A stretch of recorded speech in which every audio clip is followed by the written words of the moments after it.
Welcome to the Driven Agenda podcast, where raw journeys drive ambition and reveal the fuel behind people's success.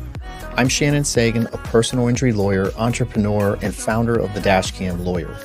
This podcast is all about being driven, focused, motivated, and determined to reach your goals and setting an agenda that pushes you forward. We bring you insights from top players in business, sports, real estate, investing, health, and more. Here, we dive into what it really takes to thrive with candid conversations that cut through the noise and get to the heart of people's success.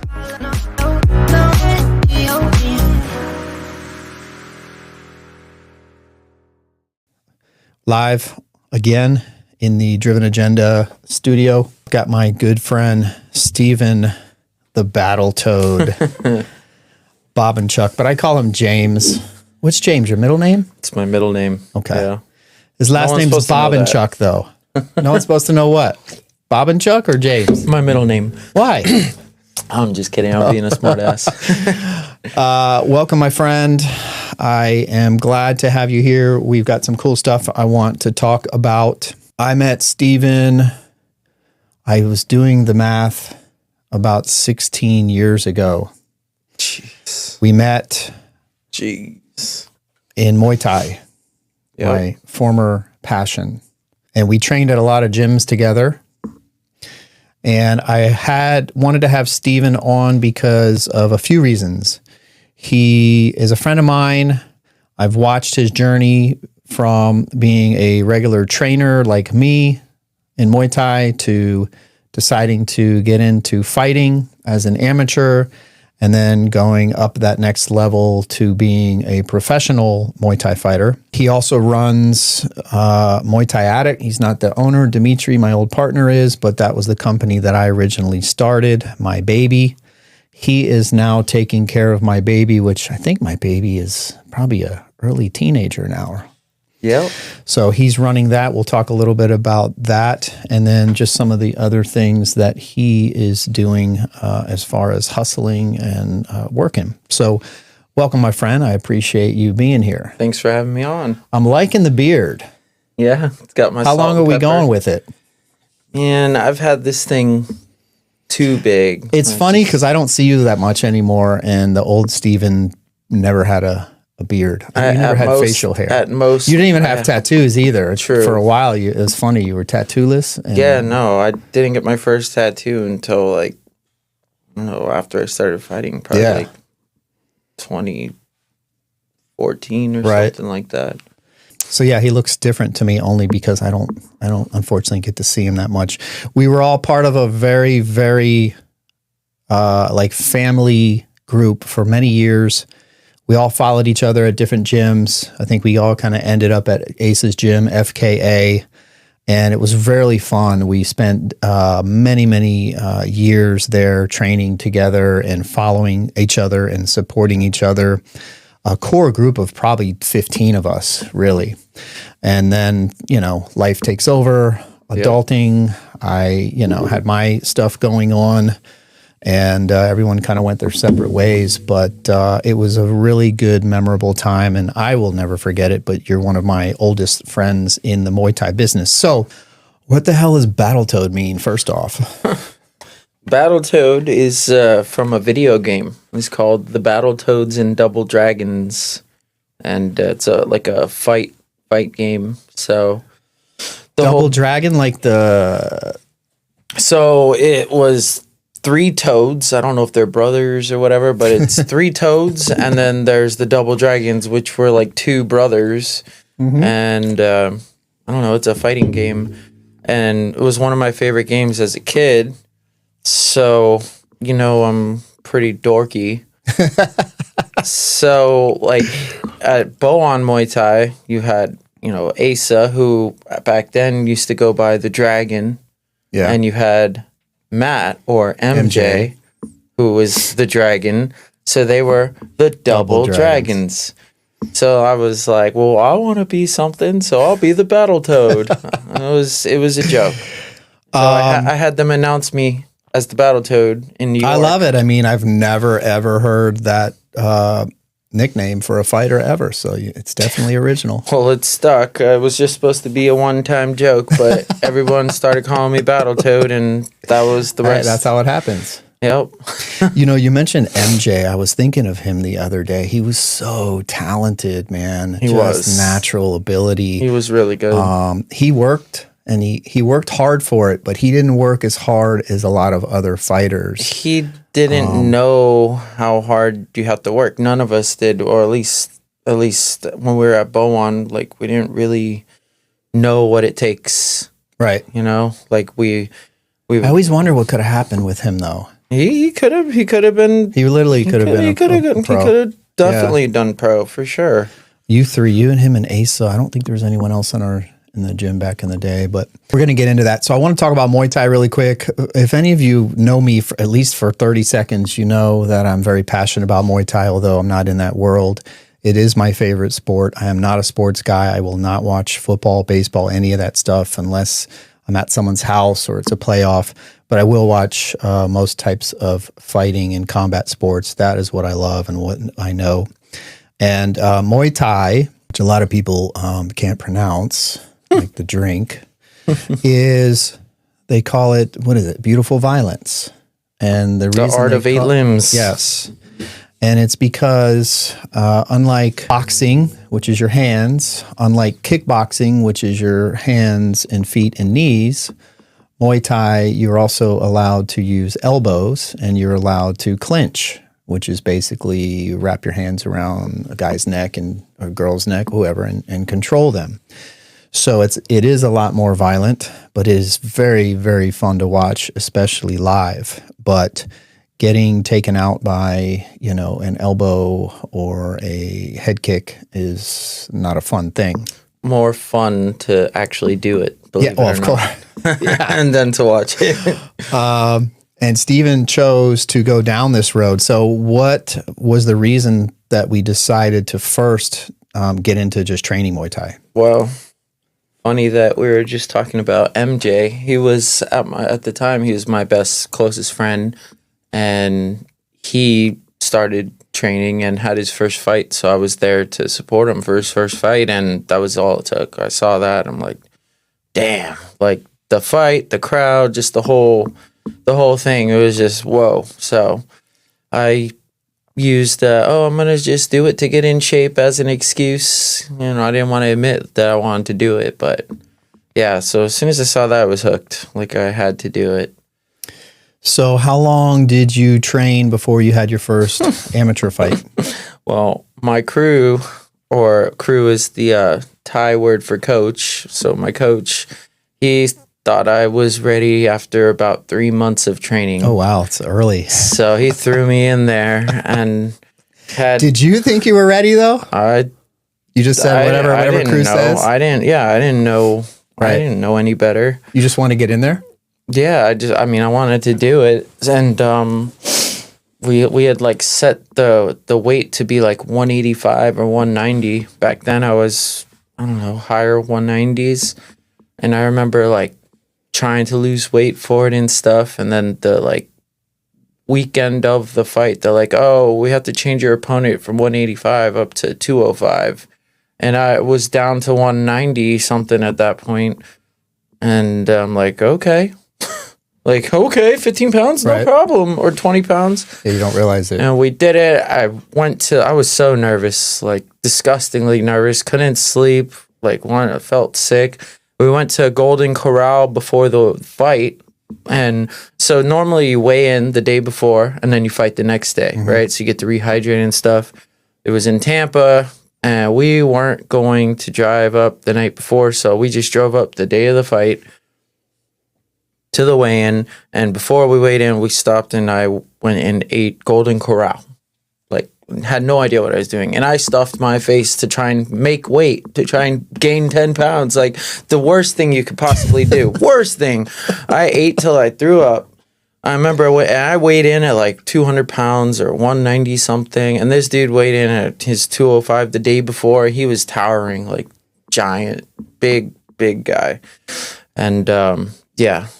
Just, it's crazy how you start off not knowing what you're doing. But what was the result of that fight? I actually won by split decision. Nice. Yeah. So let's talk about the weight cut and also the nerves, because those are two things that I could not imagine doing. I would think that if I even stepped in the ring one time, the nerves would get me more than actually the weight cut, but I wouldn't know because I haven't done that before. Well, what do you want to talk about first, the nerves or the weight cut? Okay. So the weight cut, I mean, everyone has their way to do it, but I found the way that I think the pros use, like, it works pretty well. Basically, you do like a week-long process where, like, of course you have to diet and lose weight as much as you can, like, be as lean as possible, but how do you pull 20 pounds in a week? That's where you cut the water. So you basically do a week, the first 3 days, 3 gallons of electrolytes. You're just chugging all day, 3 gallons. No food? No, I mean, you can eat your food and just small amounts of food the week of the fight. But the food isn't as important as the water and the salt. So you have the 3 gallons for the first 2 days, then you cut it to 2. And at this point, because you're having all that sodium, your weight balloons up. Like if I started at, say I was 190 when I started, your weight's going to go up to 200 pounds, 201 pounds. And then you cut the salt completely from your diet. So instead of chugging liquid IV, you're chugging just water. You're cutting out all the salt from your diet altogether, no sodium or like extremely low amount. And your weight just sheds off. You basically just pee it all out. But I don't get the science by you loading up on electrolytes that pumps your weight up and then stop doing it. Sodium makes you retain water. Yeah, that I know, but then you got to get rid of all that anyway, though. Yeah, so, right now I don't remember exactly why you're supposed to load the salt. You just know that I just know that it works really well. But pumping all that electrolytes into your body, I felt like it like really hydrates you. Like obviously you're gonna be really hydrated. Yeah. So when it's come time to do the salt bath or sweating in the sauna, you have plenty of water to sweat out, and you don't kill yourself. Basically. I remember you a lot of times seeing you wearing the bags. Oh yeah, the plastic trash bags. I used to do pest control, and when I'd be cutting weight for a fight, I'd be in my work uniform with a trash bag underneath, and I'd be outside spraying lawns. And yeah, but that was before I really had the weight cut down. Right. Like I didn't really know. It's a process. You learn as you go. But when you back to the water load, which is the biggest thing though, when you cut the salt, the next day you wake up, like your weight goes back down probably about 5 pounds lower than when you started. So you haven't sweat anything out. It's just boom, there goes 5 pounds just by manipulating the salt. So it probably triggers something in the body, and then it starts kicking in. Yeah, and you pee like you never peed before. So I know you do sauna, obviously cutting food, running. The best way to do it is without a sauna or a bath or anything like that. It just doesn't tax the body as much if you're just like maybe a sauna suit at most. Sauna suit and then go out for a jog or something. But most of the time it's going to be necessary to do a Epsom salt hot bath. Basically, you make the water as hot as you can bear, like scalding hot, and you just sit in that salt bath with the Epsom salt. 20-minute sessions, and you can pull a lot of water like that, like 10 pounds, 12 pounds in a few hours. So what's the most weight you've dropped for a fight? I would say about 20, probably 23, something like that. God, that's crazy, because I remember seeing those days with you, like you're like this. Yeah, I didn't know what I was doing back then. You're just like shriveled up. When you were around for that, I didn't know what I was doing. I wish I did, but yeah, it took the last like 5 years. I figured out how to do it. So, what about the nerves? The nerves. I mean, which is worse? What, the weight nerves cut or the weight cut? Huh. What would lesser of two evils? What would you rather do? That's actually a hard one. I would go with I want to say the weight cut. Yeah. But the nerves are pretty bad. The nerves is like the only Did the thing that nerves makes ever you get question. better as you can control it? They're more? always there. The nerves are always But there. let's say your first fight. But those it's not even nerves. close. Not even Those are all close to nerves. that. Yeah, it gets better. It gets better as you go. The more fights you have, the more normal it becomes, and by the end, you're just like, you still have that feeling where you wake up and your heart's just like, boom, boom. See, for me, when I'm super nervous, like when I did trials a lot, or major hearings, or a big presentation or something, I don't get hungry. Yeah, no, you don't get. Yeah, it's hard to eat. It's hard to eat when you're nervous. I don't sleep well, and then that affects everything. Yeah, you have to sleep. What goes in your mind as far as the negativity with the nerves? Like, what are the things that you're saying that are bad? And then what else? What are you saying that to try to counteract that? Because I like talking about mindset. Yeah, well, I mean, are you afraid you're going to get knocked out? You start imagining hospital. Like, you start visualizing things, and sometimes it goes good, and other times you're thinking about it, and you're like picturing yourself getting hurt, and you're just like, fuck. Like, it's honestly, me personally, I tried really hard not to think about it too much, because no matter how much I go over it in my head and visualize, like, it's gonna happen. However, it's gonna happen. It's gonna like happen. You could try and picture the beginning of the fight 20 times, and it doesn't happen like that. So I started to just try to tune out and just be as relaxed as I could possibly be. Sleep a lot, and start visualizing more like right before the fight. You know. And yeah, you got to just kind of kick out any of those intrusive negative thoughts, or like anything but you getting your hand raised, you got to like shut it out. Right. And they come in, they flash, but most of the time you just got to conquer that, Right. So I asked Asa this question too. Like, there's no money in this sport, not even for the the high level pros that you see on TV fighting all the time in Muay Thai. There's just no money at all. So I asked him as well, like, why do you do this stuff knowing the dangers there? And he's like, well, I'm competitive and that's my nature. And I get it, but I said to him, you could play tennis or golf too, and that's competitive and make millions. Yeah. So why did you continue to go down this road? Amateur, you're not making anything.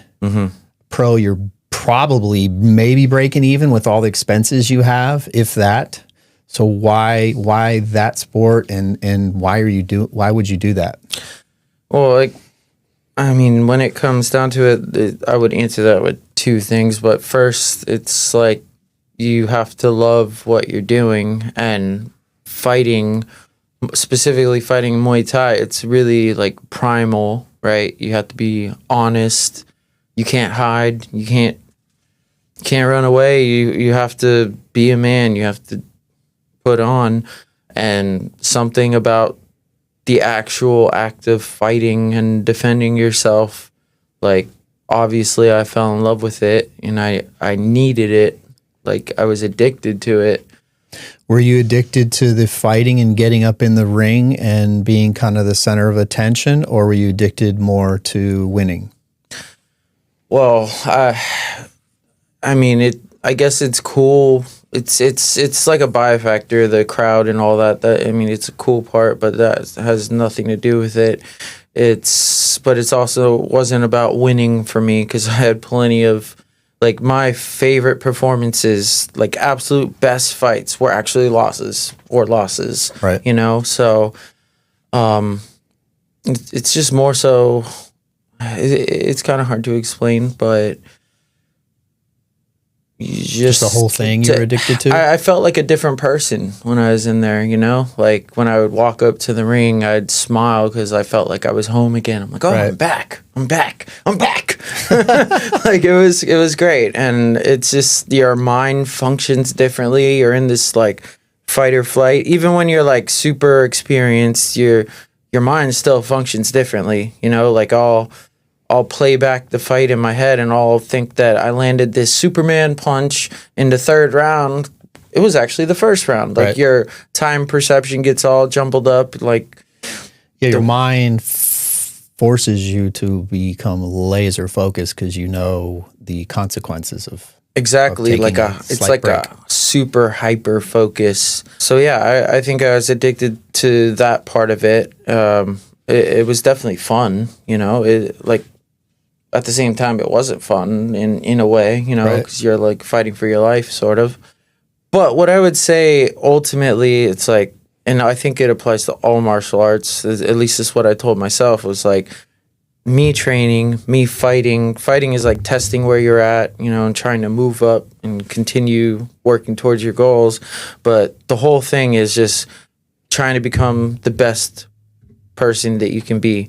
So you're training the best you can, the hardest you can, eating as clean as you can, being a good person in general.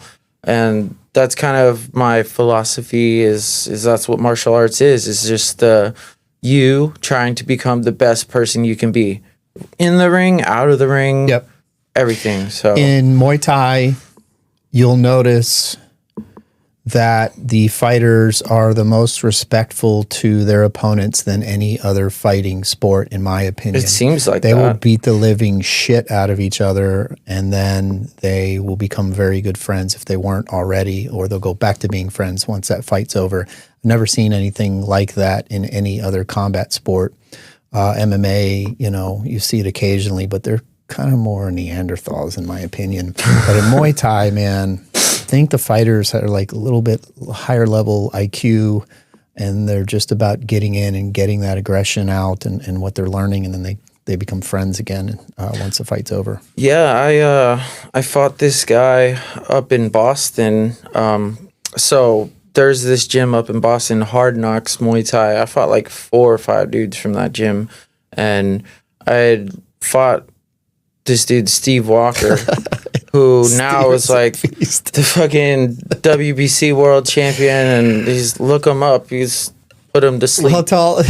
Yeah, he's 6'4". Yeah. Like NFL and he's got long ass arms and long ass legs. Listen, Dimitri calls me. I'm at work. This is back when I did pest control, and he's like, "Hey, you want to fight on Friday Night Fights?" Or yeah, Friday Night Fights. I'm like, yeah, I always wanted to fight up in New York against. He's like against the scariest imaginable opponent. I'm like, okay, whatever.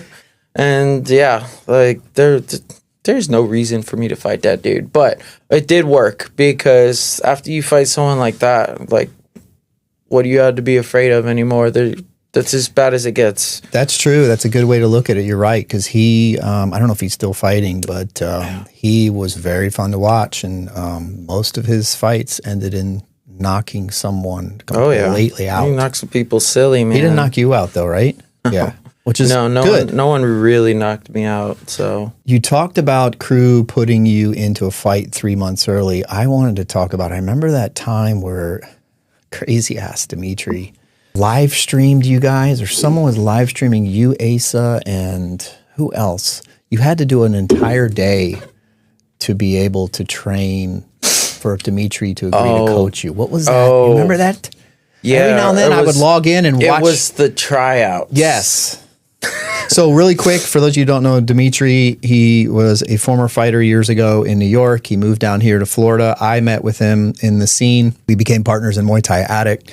But he was a good fighter back then, but he never fought again here. But he agreed to be a lot of these guys' trainers, but he made them pay the price to get on the team, so to speak. I think it was a full 12 hours of stuff he had you guys go through. Yeah, I think it was broken to a weekend. I think it was like 2 4-hour sessions, and it was like just punishment on the pads and like hitting you and just excessive amount of burpees. I just remember in the morning I'd log on because someone had it live stream, and then at night you guys are still going at it. I'm like, Jesus, he wants one of you three to die. He tried to make us quit, that's for sure. He really But none tried. of you did. No, yeah. I mean, it was just, I think me, Asa, Emilio did it. Mike Lopez did it. Yes. Yep. And then there was, who was it? I don't remember his name, but I'm not even gonna try to remember his name. He was like the big, tall, black kid with dreads. He used to be at Palm Beach Boxing. It wasn't Garrick. It was Kate Mall. Do you remember Kate? Oh, Kate. Kate was doing it too. I'm pretty sure Kate did it. Yeah. Okay. Yeah, I remember. Kate was in pretty good shape. He did it. He did the second time through, and part of it, like the second time, we were the ones initiating them. So like they're hitting pads and we're like hitting at them and stuff. And I remember we were supposed to kind of beat on them, but not too hard, right? You know, and hurt them like bad at least. And I was like pushing him through, like he was about to be sick, and I'm like hitting him and stuff. I'm like, come on. And then he just snapped. This kid snapped, man. He just like looked like he was about to die, and then he just like and like came after me trying to kill me. It was the funniest thing though. Like, yeah, it was really intense tryouts. Well, I remember that, but the mental and physical attributes that you guys needed that day, it was wild. Let's talk about, why did you decide to switch from amateur to pro? There really is no really money in it, and I think it lowers your opportunity of competitors as well, because there's a lot more amateur fighters. So why do you make that move? Well, I mean, pro is like the next step, you know, like higher competition. Yeah, you don't get paid much, but you do get paid. You know, you don't have to fly yourself around the country. Yeah. It's just the next step, you know, after almost, like, I don't know, it was like 35-ish amateur fights. How many fights did you have total in your whole career? Honestly, I think it was like 42 or something like that. I feel like I've watched at least half, if not 3/4 of those. I've been there for. Yeah, you probably you did. and Asa are the two that I've watched the most fights and just enjoyed watching. Yeah, it was definitely like 40, maybe 42, 45 something. I kind of lost track, but so that's significant, man, to do that many times. And you've had some losses too, so like. Yeah, roughly half. It was losses. Yeah, I mean, I don't remember how many losses you had. I know you had a good amount, but I always admired you for like just forgetting about the record and just keep going in. Even if there's times where you had a couple losses in a row. I'm like, how does someone do that when there's no monetary motivation? It's not like, you know, the girls love it or anything like that. Like, it's truly a passion. And then when you come off a couple losses, what goes in your head saying, I want to keep doing this still? God, you know, I went through like, it's so dark. It's like the loss part, the losses, and like having consecutive, like I've had like 7, 8 losses in a row. And these are losses where I'm putting in like maximum effort, camp, like doing everything. You would quit your career too. Yeah, I did. Doing everything right, doing everything you're supposed to do, going in there, fighting the best you can, feeling like you're winning the fight, like seeing the dude's face kind of scared and backing up and out of breath, and you're like kind of doing what you want, and then they say he won. It's like really disheartening, you know, like it's one thing to have a close fight and not sure, he might have won, I might have won, like, okay, but like when you feel like you know you won and then they say you lost, it like really sucks the fun out of it. And that happened to me so many times. Like, well, why did you keep going? Because I loved fighting, you know, and I tried to just tune out fucking judges and their bullshit. Like, there was definitely some situations, some fights where like one of them specifically, the dude's coach literally fucking bought the belt that we were fighting for, and it was shipped to their gym. Like, they flew me in to lose, you know, like, it's just like, come on, man. Yeah, like, there's politics it was crazy. in the sport that I learned. I don't want to get into that, but I do remember seeing a few different types of politics, just like there is in every sport and every industry. Well, you got to take accountability too for not finishing the fight. Like a close fight is always going to be up in the air with the judges. True. So I just tried to get better and adapt every time, and I made changes after every fight, and it just didn't work out. But as long as I didn't give up, that's really what was important, and to keep going and try and have the best performance you can have. And that's pretty much, I don't know it, but going through those losses, it was dark, and like probably one of the hardest things I had to do. Like, it's all great when you're winning and getting belts and shout outs, but like just loss after loss after loss. Right. I mean, it definitely took its toll, and it almost, I think it had like an effect on the next fight, right? Like, being in this loss streak, it's like you literally can't win, like no matter what you do. Right. So it almost determined the next fight. Mm-hmm. Like, so I was not only fighting against the opponent, but I was fighting against myself, and I was fighting against all those losses that I had behind me too. So, but I just kept going, and when I decided to retire, it had nothing to do with winning or losing. I had several injuries through since 2010. So. Yeah, I'm going to talk about the real major one. This guy, I don't think I made that fight, but this guy goes to a fight in Tampa, I think, gets cracked in the eye by someone's toe, detaches his retina, and then still decides, I'm going to still fight, even though the doctor says you cannot fight anymore. And this was not even when you were anywhere near pro, right? No, it was the beginning. I was 7 fights in. I had detached 7 fights. retina. So what the hell, man? He told me, he's like, you're never going to fight again. If you get hit in the other eye, you could go blind. You can go blind, blah, blah, blah. And I was like, oh, I took the year off. I blew up. I got really chubby. I didn't train for a year. So it wasn't like I was being really stupid or anything. There's no way, nothing was going to stop me from fighting. Like, I knew I wanted to do it, and it was probably like, let's call it 15 years. That 15 years of my life was like probably some of the happiest, best years I'll have, just because you have that, like, you're so driven, you have that goal, and you're going to do anything at all costs to get there. And it makes life simple. It's one track, like wake up, eat, train, sleep. Right. You're just always thinking about that goal. So yeah, it wasn't going to stop me. I remember you told me for a long time when we trained, you're like, just do one fight. Just do one fight. I'm like, no. You still can. Like, no. But you said, it's always stuck with me. It'll be a small regret, not a big one, but it'll always be one in the back of my head. And you said you need to just do one fight because you will be a different person in everything in your life when you're done.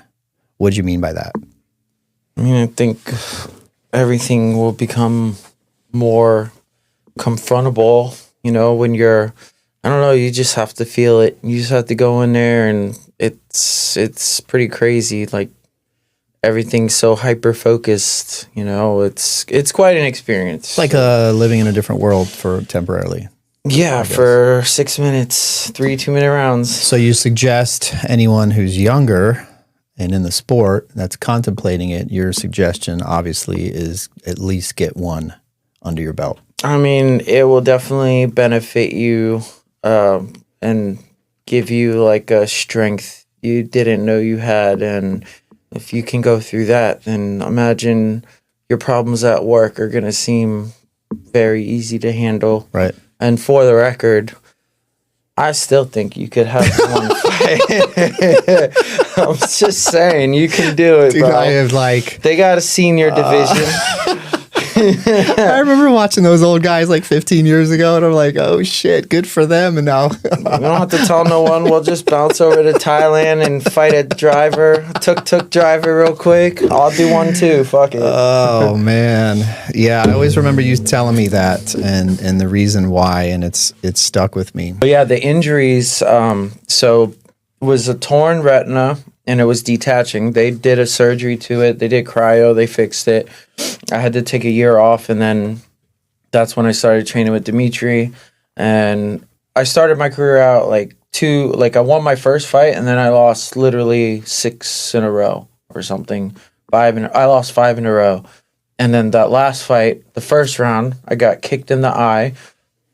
Instantly couldn't see, like totally blind in that eye, and I thought it just swole shut. Right. I didn't know what was going on. I ended up winning the fight, so that was great. So I started off pretty shitty record, and then I started training with Dimitri and basically went on a tear. Like my first 2 fights backward knockouts, and I went on to have win a whole bunch of titles. You know, I had won the IKF tournament 3 times, WK, like. It was great. I did good. But always had this eye, which from that incident, I have a cataract on this eye. So basically, if you wear glasses or you have sunglasses on, you have a smudge on your lens. That's what it's like all the time in this eye.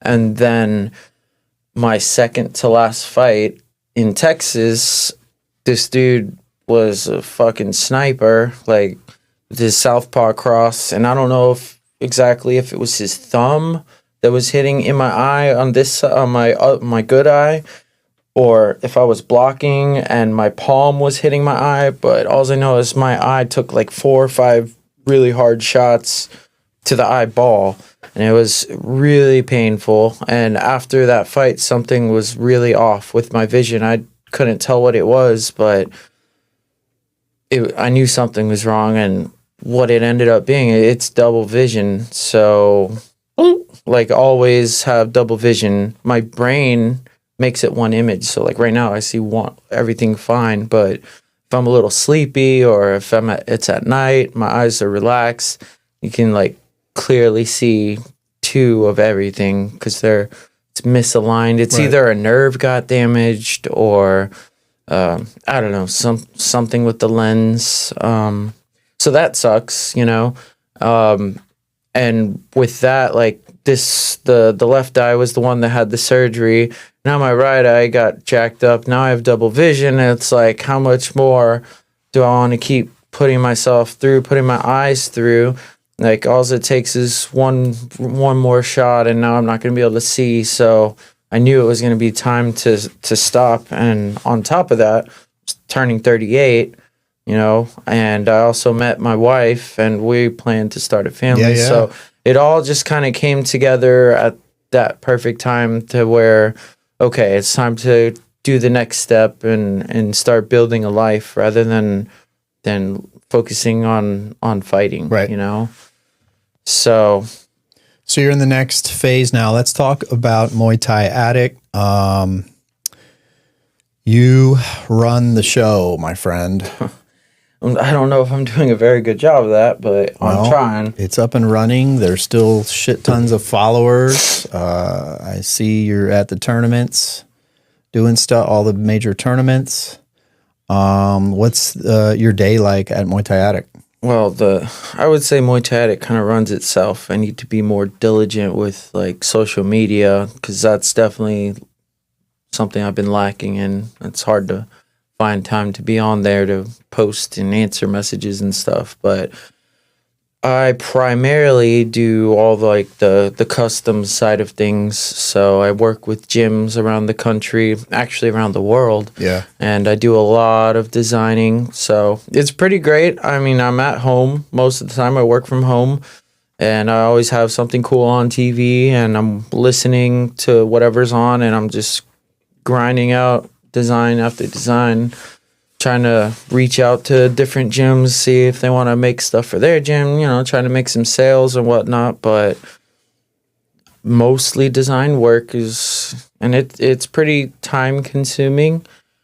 But one thing that's quite interesting now is ChatGPT is getting pretty good, right? Man, and I can't even imagine, like, back in the day, we had to hire designers. Right. Adrian and a lot of people to get designs, as you're relying on, and they were all talented guys, but you have to rely on them to get back with stuff. With now, you can kind of make that on your own, right? Yeah, well, so back when I first started working with Muay Thai Addict, I didn't know how to do any graphic design at all.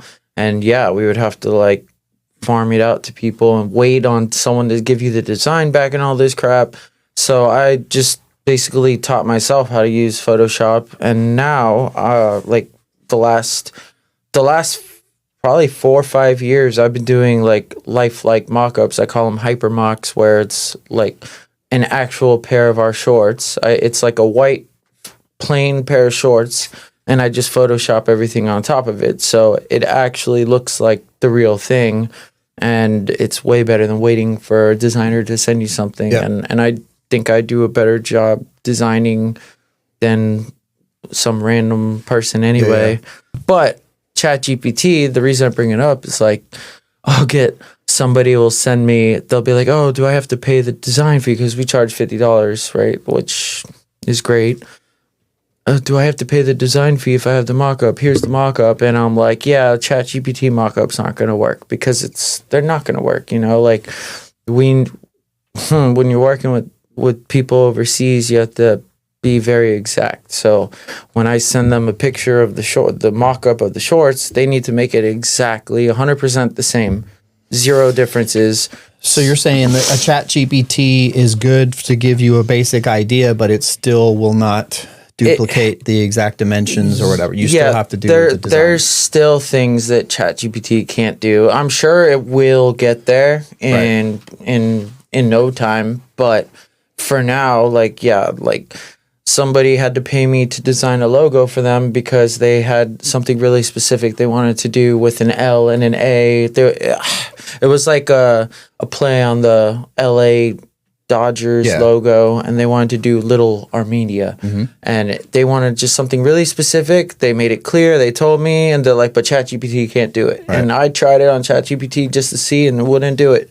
But I could do it, So it still hasn't replaced people yet, but it's gonna get there at some point. I know you're hitting all the tournaments around the country, the big ones. I was just in Arizona. How was that? It was good. It was good. Lot of athletes there. Are they tournaments getting more and more people since I've been there? I would say yeah. This past event I was just at was literally Easter weekend, so I think the turnout was pretty low in comparison to the usual. That's why. The one in Iowa is up to like 1,100 athletes now. Wow. It's bananas. I want to go back. I want to go so bad. You should go. I keep telling Pam I could use someone to come out there. I know, it's in June. Yeah, every year. It's these fucking assholes. Father's Day weekend. Are you kidding me? Every year, Father's Day, I have to be in Iowa. Are you kidding me? But it's a good tournament. I'm definitely going to go back up one day to hang out and just say hi to everybody. I miss it. And the other side benefit, I used to like, is meeting world-class fighters, world-class coaches, going these gyms. That was really cool side benefit of all that stuff. And I know you know pretty much everyone and anyone in the industry. Who's I think I know the answer, but who's the biggest competitor to Muay Thai Addict in North America right now? Is it still in Fight Style? No, I don't. Are they still doing? I've never looked. Yeah, I haven't. I mean, I haven't been really on social media much to really tell. Are they at the tournament too? The Iowa? So I think some stuff went down, and I don't think they're going to be going to TBA anymore. Oh, okay.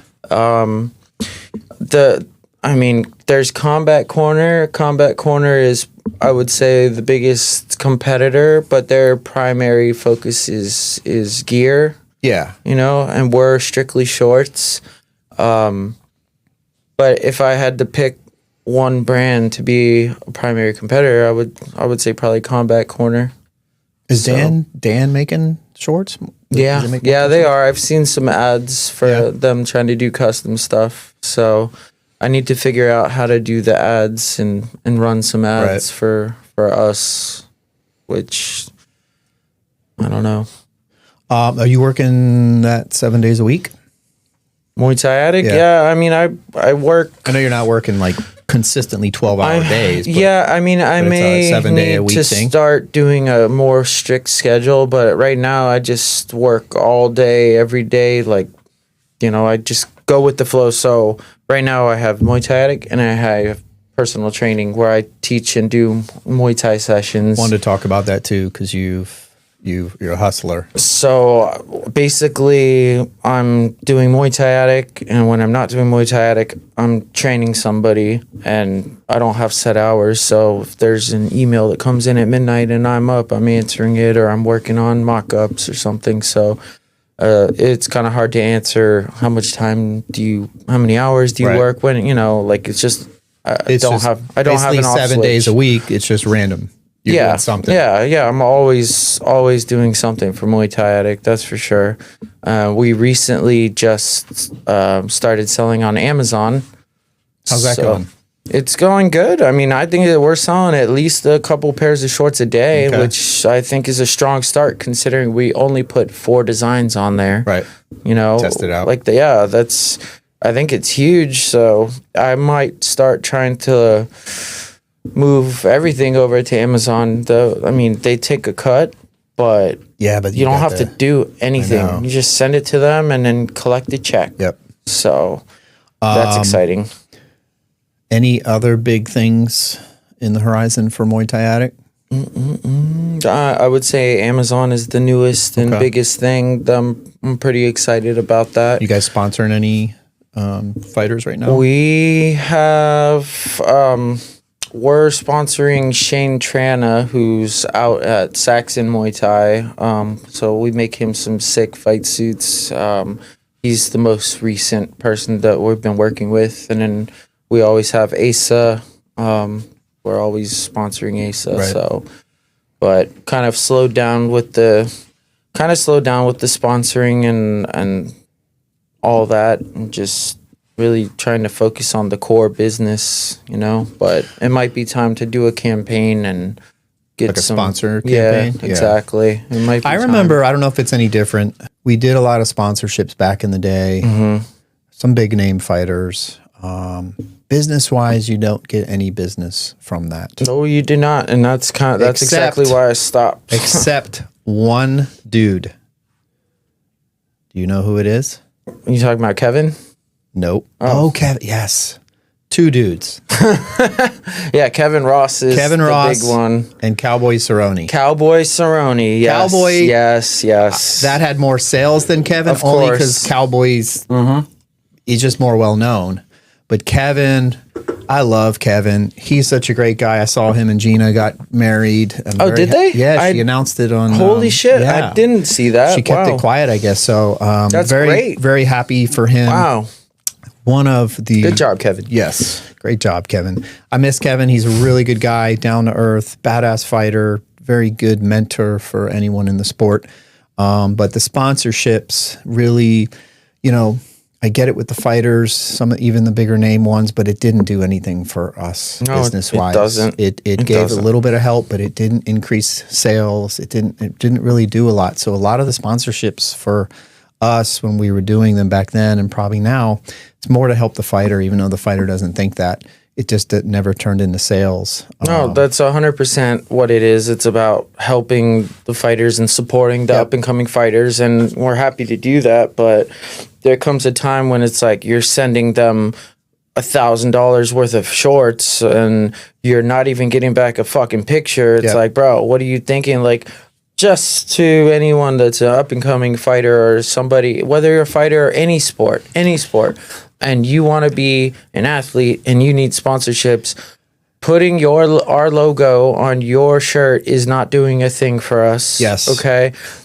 You need to do something to give back. So the best thing you can do is do photo shoots, nice content, and give the company content to work with, because that will help them. That's something they can use. You are absolutely right. You guys, some of you guys and girls got to drop your egos. You might be really good, but you have to realize the business aspect. There is always a business aspect in sports.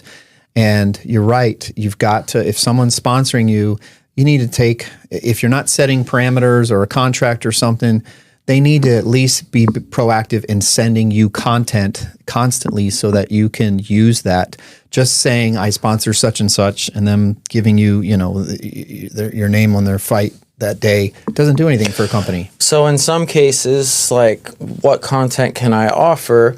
Like, you actually sponsored me for a few of my fights, for probably most, if not all of my fights, actually. And like, how would I give back? I would do like little packages where, okay, yeah, the logo's on the shirt, but you're also going to get like 5 of these shirts. So you and your friends or family can wear them. My kids wear your shirts. My little one wears your shirts probably a couple times a month. So at the very least, you're getting something. And he looks so fucking cute in it. And he asked me where his shorts are yesterday. They're on the way. I'm waiting. Mr. Stephen today. I'm waiting for the pictures. They should be done soon, though. He wears his Muay Thai shorts, the old ones I had made for Avel. He wears them in the house all day, and he promised me as soon as you get him those shorts, he'll start wearing them at his kickboxing gym. That's awesome. Yeah, they should be done soon. I ordered them. Can't wait. So... But yeah, I would do the shirts, and then like I would do like literally like a signed poster for like a picture from the fight. I would sign it like, thank you, da da da. I did for one of my sponsors, I did like signed fight gloves that I wore in the fight. So like, is that actually doing anything for them? Not really, but they're getting something. Yes. You're showing appreciation for them supporting you. So whether it's Muay Thai, MMA, boxing, golf, I don't give a shit what it is. If someone's sponsoring you, like, get them something back in return. Make them feel the love, because otherwise they're not going to sponsor you again. I absolutely agree with you. I'm pretty lenient with that. I don't have any demands or requirements with my law office sponsoring fighters or gyms or whatever. But I'm trying to start becoming a little bit more strict with, if I'm going to sponsor your gym or your fighter, I'm going to start probably asking for a few things back, be a little more proactive than just show up in a pair of shorts that has my name on it. Right, which does nothing for you. It really does. Oh, your logo on my fight even my shorts. law office, it doesn't. Yeah, I mean, my law office to sponsor fighters, whether it's you, Asa, my business is right here in Palm Beach County. You guys are fighting like around the world and stuff. Yeah. So even that doesn't bring in business. Yeah, even being on Prime Video with your dash cam lawyer, I mean, that's just cool. That's cool. Yes, 100%. But it's not really going to necessarily bring you money. Yep. So, or new clients. What's your biggest regret in fighting? Man, fuck. I guess my biggest regret... my biggest regret is that I didn't go out on a win, I guess. I had to stop. You retired? Yeah, I had to stop fighting because of the health stuff before I could that a cap win? It off. What? Yeah, being able to see is a pretty big win, I guess. And getting married and growing up, you're a big boy now. Yeah, I guess I guess I can't really say that I actually regret that, because it's not like I quit or gave up. Like, I just had to stop. So if I had to come up with a regret about my career, maybe it was I didn't lose weight sooner and get down to a lower weight. Maybe that. But at the end of the day, like, I tried my hardest and I thought I was doing the best I could at each time. So there's not much to regret about my career. Good. Like hearing that. And I guess if one day I can't see out of my eye, maybe I'll regret my career. But for now, it was pretty cool. It was cool. So yeah, I don't really have many regrets. Cool thing to show your kids when you have kids. Yeah, really cool. I hope so. Yeah. All right, man. Well, listen, I did see you the other day at the memorial service, but other than that, it has been a year. Do you understand that Barrett Jackson is Friday? So that was the last time. No kidding. It's literally this Friday. Yeah. What the hell? I'm actually going again, I think. Oh, wow. So yeah, I don't get to see you much, but I'm glad you came in. It's always good to catch up. Our lives have kind of gone this way for obvious reasons, but always appreciate you. How do people get in contact with you if they want something Muay Thai Addict related, custom apparel, shorts, or if they want personal training here locally, or if they just want to talk to you about fighting or whatever? I think the easiest way, the umbrella, just to get a hold of me, Instagram at Battletoad MTA. Cool. And we can go from there. All right. Well, listen, man, appreciate you coming in, and it's been fun. Yeah, it's been fun. What do you got here? My dash cam. I'm taking that. Is that okay? Can I have that?